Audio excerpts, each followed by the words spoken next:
창세기 13장 14절에서 18절까지 말씀으로 아브라함의 삶은 어떤 삶이었을까? 아브라함의 삶은 어떤 삶이었을까라고 하는 제목을 가지고 함께 은혜를 나누고자 합니다. 우리가 인생을 살아가면서 우리 마음, 우리 뜻대로 되어지는 삶은 없습니다. 아브라함이 갈대아 우르에서 살아가면서 아버지 데라, 그리고 아버지가 이미 시작된 우상 장사, 적지 않게 그 사역을 통해서 사랑하는 가족들이 함께 살아가고 있었죠. 자녀가 부모를 선택할 수 없죠. 하나님의 섭리하신 역사 가운데 우리가 일생 여정을 보면 부모의 슬하에서 태어나게 되는 것, 이걸 부정할 수 없는 거 아니겠습니까? 아브라함도 그랬습니다. 태어나고 보니 아버지가 우상장사를 하고 있었죠. 이것은 하나님께서 기뻐하시는 것이 아니었습니다.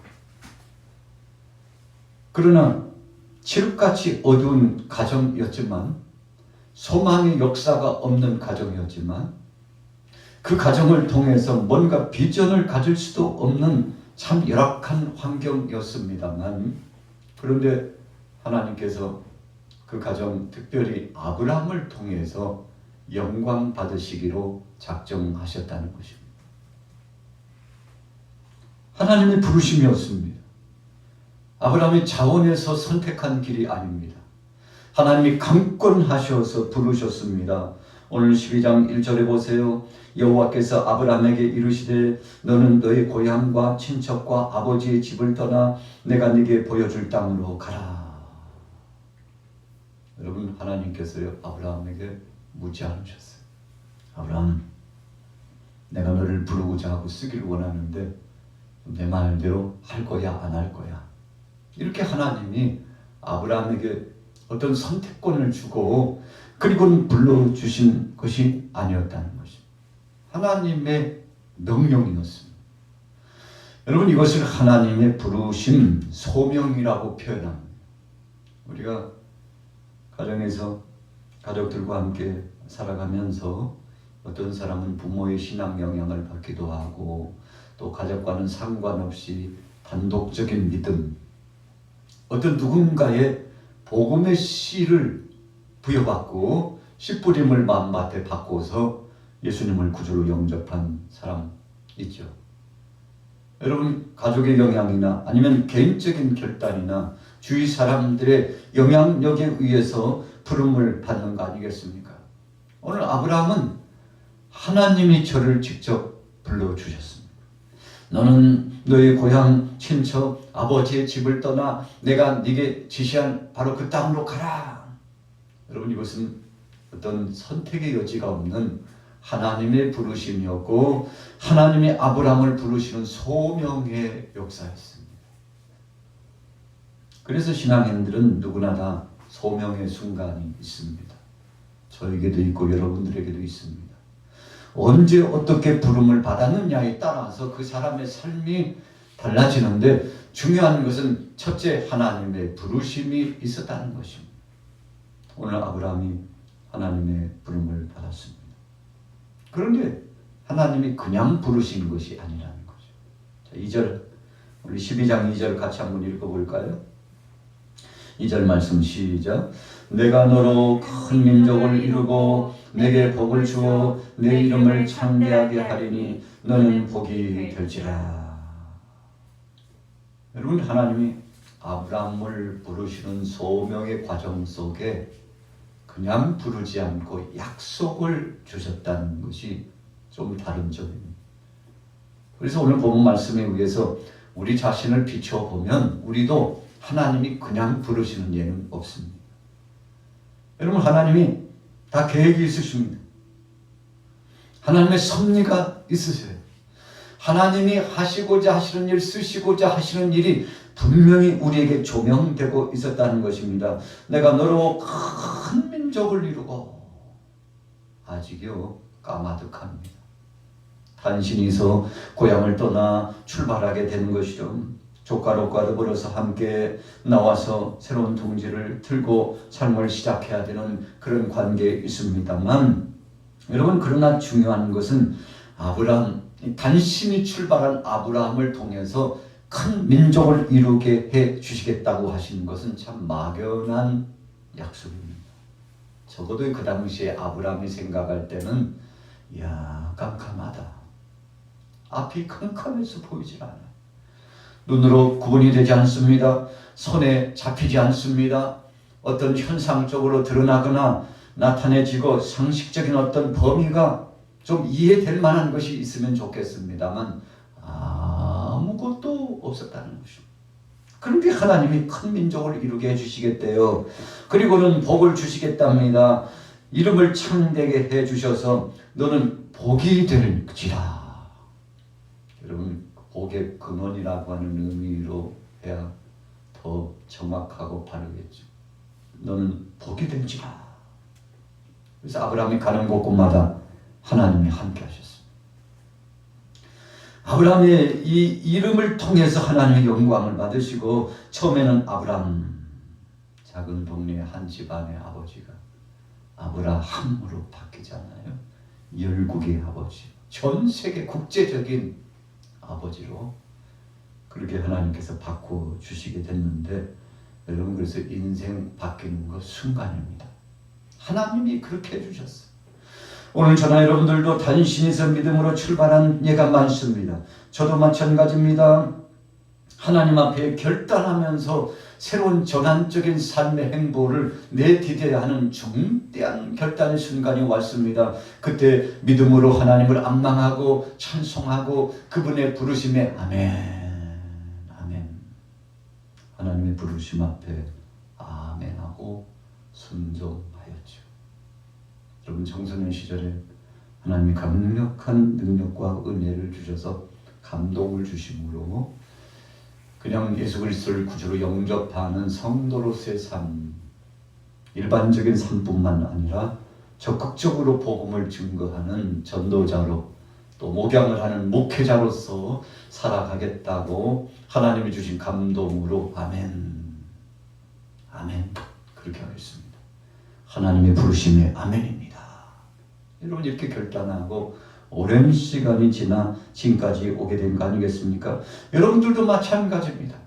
첫째는 하나님의 부르시는 부르심에 소명이 있고, 두 번째로는 하나님의 부르심 앞에 아멘하고 순종하고 결단하는 행보가 필요한데, 하나님은 그 행보를 기쁘게 받으시고 그 순종함으로 말미암아 영광을 받으시고, 이세의 아들 다윗을 만나니 저가 내 마음에 합한 자다, 저를 통해서 내 뜻을 다 이루리라. 하나님 말씀하신 것처럼 저나 여러분들이나 하나님 마음을 감동시켰기 때문에 이 자리에 있는 것입니다. 여러분, 그래서 생산적인 일을 해요. 단신이서 믿고 끝나는 것이 아니라 아직도 믿지 않고 있는 사람들에게 선한 복음의 틀을 가지고 선한 영향력을 끼치면서 살아가는데, 아브라함이 첫 번째 소명, 두 번째 부르심에 아멘하는 순종의 삶을 통해서 놀라운 역사의 실현의 발판이 주어지게 됐다는 것입니다. 여러분, 그래서 축복의 3대 원칙이 있는데요. 첫째는 하나님이 떠나라고 할 때 떠나는 겁니다. 하나님이 부르셨을 때 아멘 했다는 것입니다. 아브라함이 고향을 떠나서, 친척을 떠나서, 아버지 집을 떠나서 가라, 하나님이 명령하셨는데 따지지도 않고 묻지도 않고 하나님의 부르심 앞에 아멘 하고 나아갔습니다. 여러분, 두 번째로는 하나님의 소명 앞에서 행하여 실천적인 순종으로 하나님 앞에 영광 돌리는 것이죠. 마지막 세 번째로는 어떻게 해야 축복의 원리가 이루어집니까? 하나님이 하실 때까지 기다리는 겁니다. 여러분, 그래서 우리가 신앙생활을 하다 보면 내가 할 일이 있고 우리가 할 일이 있고요, 하나님이 하실 일이 분명히 구분됩니다. 주님이 하실 일이 구분돼요. 우리가 할 일을 다 진행한 다음부터는 그 다음에 하나님이 하시기를 고대하고 기다리는 인내의 순간이 필요하다는 것입니다. 아브라함이 75세의 부름을 받았는데 좀 적지 않게 긴 시간 동안 다 떠나고 준비했는데 롯을 내려놓지 못했어요.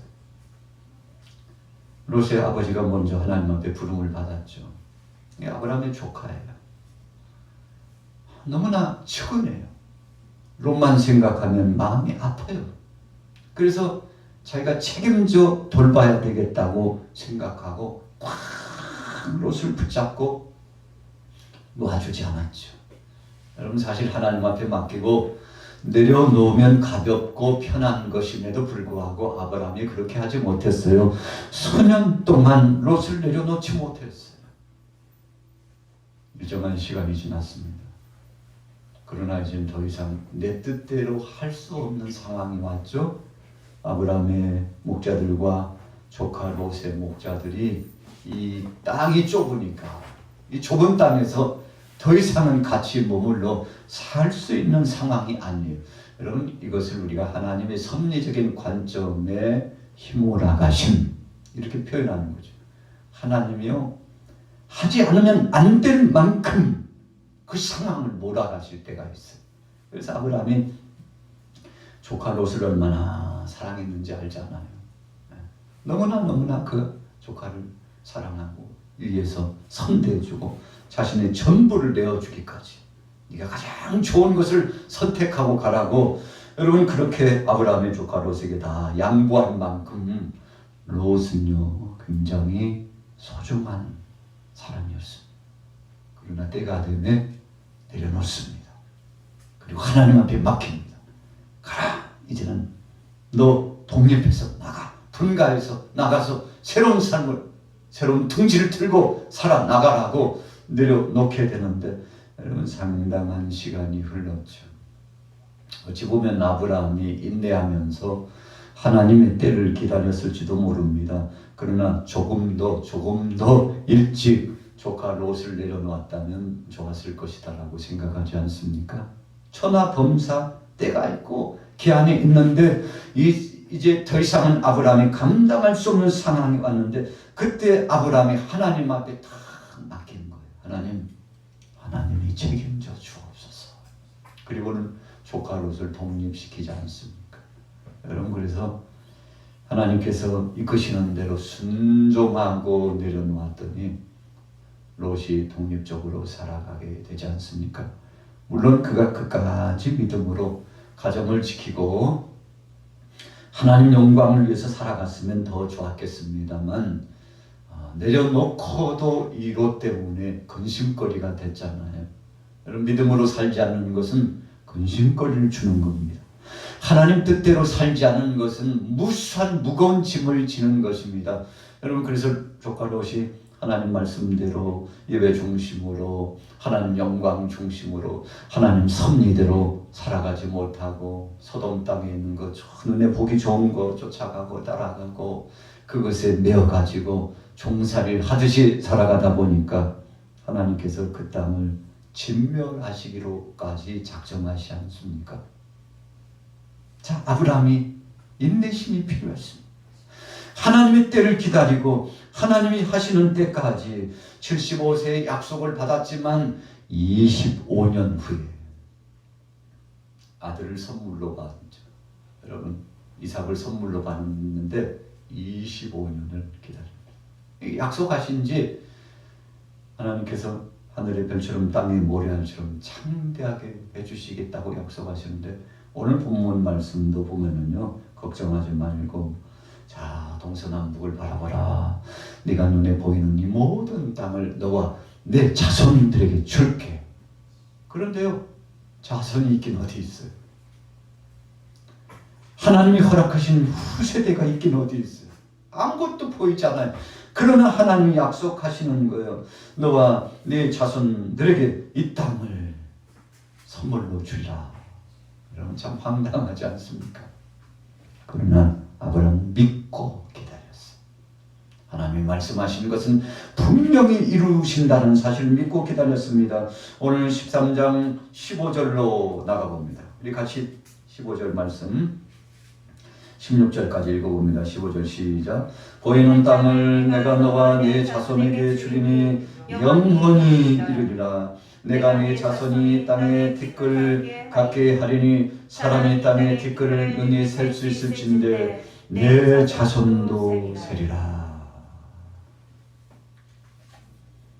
하늘의 별 참 얼마나 반짝반짝 빛나고 많은지요. 요즘 도심지에서는 잘 보이지 않지만 지금도 시골의 깊은 산골에 좀 빛이 좀 없는 곳에 우리는 어두움에요 익숙하지 않아요. 그래서 도심지에 살다 보면 환히 빛나죠. 새벽에도요 불이 밝혀져 있어요. 치안 목적을 위해서 그런다고 그러잖아요. 동네를 환히 밝혀요. 보안등이 켜져 있어요. 그래서 도심지에 살다가 시골에 잠깐 다니러 가면요 굉장히 답답함을 느껴요. 야, 칠흑같이 어둡다. 저녁 시간이 되면 깜깜해서 앞이 보이질 않습니다. 이웃 간에도요 서로 교제를 나눈다는 거 쉽지 않아요. 여러분, 오늘 아브라함이 하늘의 별, 땅의 모래알을 보고 하나님이 주시는 그 땅을 참 다시 한번 기억하며 소망을 갖게 됩니다만, 여러분, 하나님께서 아브라함에게 땅의 티끌처럼 그 후손들을 셀 수 있도록 해 주시겠다고 하셨으니 얼마나 감사한 것입니까? 보이는 땅을 너와 네 자손에게 주리니, 이 땅의 티끌과 같이, 참 여러분 티끌이 얼마나 많습니까? 이 많다는 의미예요. 너무나 많아요. 별을 헤아리는 것처럼, 티끌을 헤아리는 것처럼 사랑하는 후세대들을 능히 셀 수 있다고 했는데, 여러분 400여 년 만에 이 후손들이 애국에서 나오게 됐는데 보면은 장정만 60만, 노약자를 합하면 약 200만 가량 되는 사람들이 나오는데 그 수를 계수하게 되지 않습니까? 하나님이 복을 주셨다. 우리 조상 아브라함에게 약속하신 바와 같이 하나님께서 변치 않고 이루어 주셨다. 여러분, 후세대들이 하나님을 찬양하고 애국에서 나온 모세를 중심으로 미디암과 더불어서 소고를 치고 악대를 동원하고 홍해를 건넌 다음에 막 춤을 추면서 축제의 시간, 잔치의 시간을 가졌지 않습니까? 그때 하나님을 찬양하는 거예요. 하나님이 우리 조상 아브라함에게 약속하셨는데 그 약속을 이루어 주셨도다. 우리가 환난과 핍박 가운데 애굽의 바로의 발에 짓밟히고 고통당했으나 하나님께서 응답하시고 우리를 구원해 주셨다고, 우리의 방패가 되시고 산성이 되시고 요새가 되신 주님 찬양과 경배를 받으시옵소서. 여러분, 춤을 추면서 기쁨으로 축제적인 영광을 하나님 앞에 올려드리는데, 그때 하나님이 보호하사 우리나라 만세, 이 히브리 족속들이요 70인이 애굽에 들어가가지고 야곱을 중심으로 정착해서 400여 년이 지난 다음에 장정만 60만이 나왔으니까 얼마나 감사합니까? 요셉이 죽기 전에 후세대들에게 유언하죠. 나를 여기다 장사 지내지 말고 유고를 보관했다가 하나님이 약속하신 그 땅에 분명히 우리를, 후세대들을 인도하여 주실 터니, 우리 민족을 이끌어 주실 터니 그때 나를 약속의 땅에 장례 지내달라, 땅에 묻어달라, 장사 지내달라. 여러분, 요셉이 대단한 믿음 아니었습니까? 그래서 애굽에 있는 이 백성들이요 하나님의 약속을 기다렸어요. 하나님의 때를 기다렸어요. 그런데 그때가 이르러 오게 되었지 않습니까? 하나님이 하신 거죠. 여러분, 그래서 인내의 시간이 필요했던 것입니다. 아브라함이 끝까지 참고 인내했습니다. 오늘 저녁에 참여하신 여러분들에게도 하나님이 마지막 세 번째 포인트로 인내할 수 있느냐, 기다릴 수 있느냐, 아무것도 보이지 않는 칠흑같이 어두운 상황이라 할지라도 내가 네게 함께하고 이룰 것을 믿느냐.